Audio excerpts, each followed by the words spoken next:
Good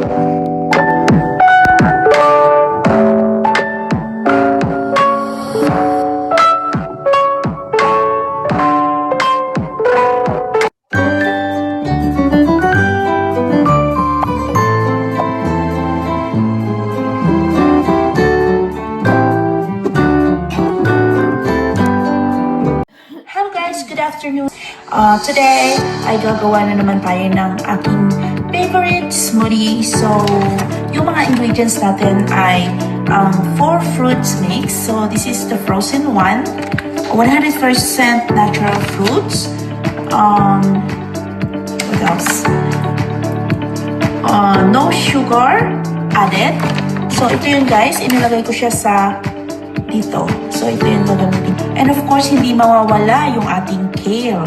So, sa ngayon guys, paborito ko tong kale talaga sa smoothie. So, hindi to mawawala itong kale. Meron tayong 1 piece banana. So, ikinat ko siya. Nakat ko na siya guys.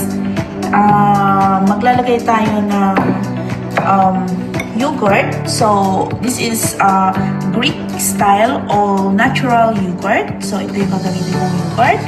And ito, yung ating almond milk. So, smooth and nutty almond milk. And maglalagay din po tayo ng ice cube. So, umpisa na natin guys yung ating smoothie. Ating unang ilalagay guys ay ang ating almond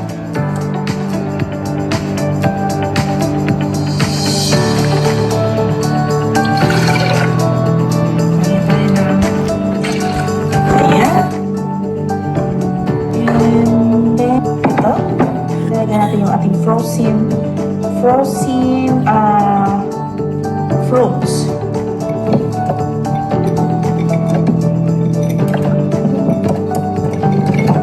Okay.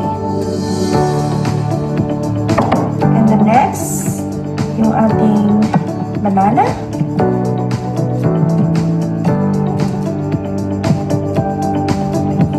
And then, ilalagay na natin yung ating kale.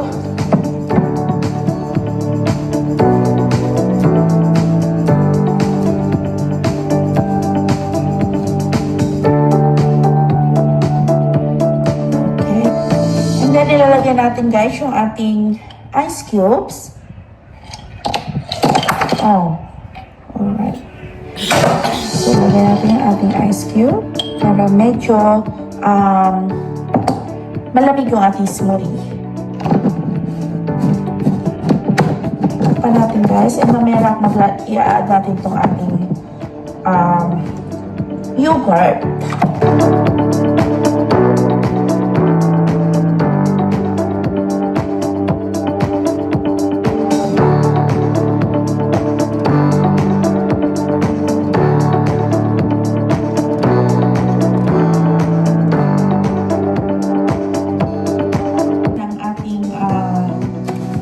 Yogurt.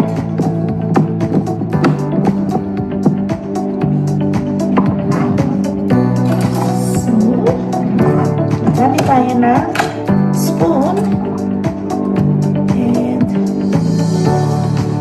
yogurt.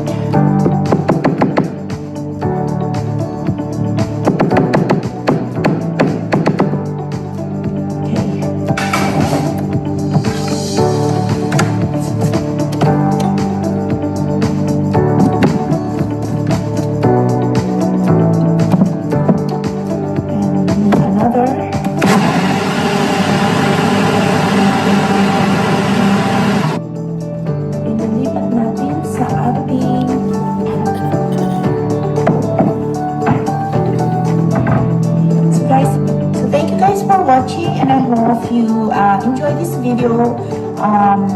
Don't forget to subscribe my channel guys. Sa mga hindi pa po nakasubscribe channel ko, please subscribe my channel if you haven't already, and see you in my next video. Bye!